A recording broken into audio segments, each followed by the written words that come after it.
मंडळी नमस्कार, मी प्रेरणा. तुम्ही बघताय max Maharashtra. Out of syllabus खरं तर या शब्दातच आणि या स्टेटमेंटमध्येच गंमत आहे आणि ही गंमत खरं तर आम्हाला आज या म्युझिक लॉन्च सोहळ्यात अनुभवायला मिळालेली आहे. वैशाली सावंताई आहे आपल्यासोबत आणि या चित्रपटाचं गाणं गायलेलं आहे. वैशाली ताई, खूप खूप स्वागत आणि इतके छान पद्धतीनं लॉन्च सोहळा मराठीत होणं खरं तर खूप अभिमानास्पद गोष्ट आहे ना. अगदी बरोबर बोललीस. मला फार आनंद झालाय की मराठी चित्रपटाचा ऑडिओ लॉन्च इतक्या छान तऱ्हेने यांनी घडवून आणलाय आणि त्याची मी एक सांगीतिक भाग आहे. अं, इतकं महत्त्व ऑडिओला देणं ही खरं तर खूप महत्त्वाची गोष्ट आहे जी ज्यांना कळते त्यांचं हे सगळं असं सादरीकरण असतं. खूप आनंद झाला आणि त्यातून एका नवीन संगीतकाराला एक खूप छान प्लॅटफॉर्म मिळतोय. ही महत्त्वाची गोष्ट आहे. Very promising music director Mohit Kulkarni ज्याचं नाव आहे आणि मोहितची 2 गाणी मी या चित्रपटात गायली आहे.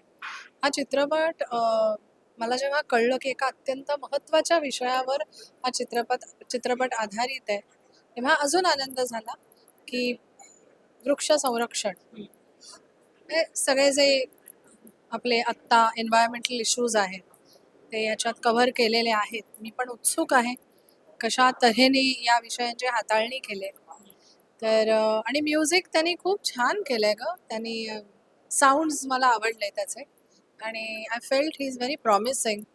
सो त्याला माझ्याकडनं खूप शुभेच्छा.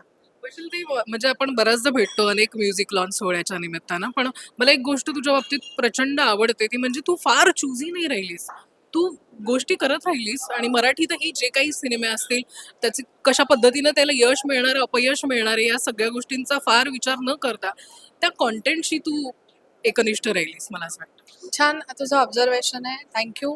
कसं आहे ना, आपण नाही ठरवू शकत लोकांना काय आवडणार आहे. आपलं काम आहे ते नीट काम करणं, गाणं आणि ते लोकार्पण करणं आणि त्या लोकार्पणापर्यंतच आपण त्या गाण्याबरोबर राहू शकतो. तर मला एकच कळतं, की मी हे काम केलंय ना, तर त्या कामाबरोबर मला जेवढं राहता येईल तेवढी मी राहते आणि इतकी वर्ष मला असं वाटतं, की मी हेच करते आणि मला हेच करायचंय आणि एवढंच आपल्या हातात आहे. ऑडियन्स ठरवतं. खऱ्या अर्थाने म्हणतो ना आपण, की ऑडियन्स हे मायबाप असतं.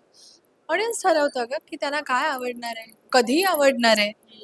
हां, बरीच माझी गाणी चित्रपट रिलीज झालाय आणि अचानक 2 वर्षांनी ती गाणी उगवली आहेत.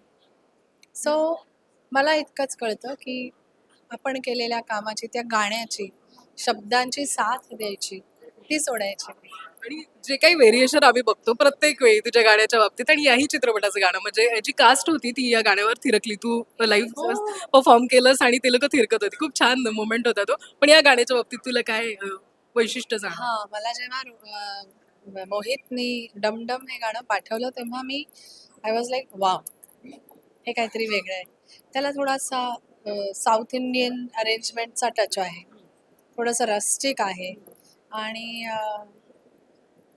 या टोनमध्ये मला गायला आवडलं. मला काय आवडलं माहिती आहे, की यांनी माझ्यासाठी हे का गाणं निवडलं? त्याला माझ्याकडनं तसा टोन हवा होता and I love playing with tones. मला खूप मजा आली हे गाणं गाताना आणि मला ना परत तुझ्या आधीच्या प्रश्नाचं हेच उत्तर आहे. मला मजा आली पाहिजे. आणि आम्ही तिकडे एन्जॉय केलं ते गाणं तू That's जेव्हा it, गायलीस. that's it. प्लीज एक लाईन आमच्यासाठी प्लीज. डम डम डम डम ढोल वाजे. बरं याच्यात एक आणखीन वेगळ्या लाईन्स होत्या ज्या मला पर्सनली खूप आवडल्या. त्या आता चित्रपटात नाही ठेवल्यात. पोट्या संग पोट्टीनाचं डम डम डम डम. खूप छान गाणं आहे. खूप फूट टॅपिंग आणि खूप ग्रोव्ही आहे आणि या चित्रपटाचा अख्खा टोन रस्टिक आहे. तसं हे गाणं आहे. त्यामुळे ते चित्रपटाला खूप छान कनेक्ट करतं. खूप खूप शुभेच्छा वैशाली ताई याही गाण्यासाठी पुन्हा एकदा. तू बोललीस त्यासाठी धन्यवाद. थँक्यू. Thank you, thank you.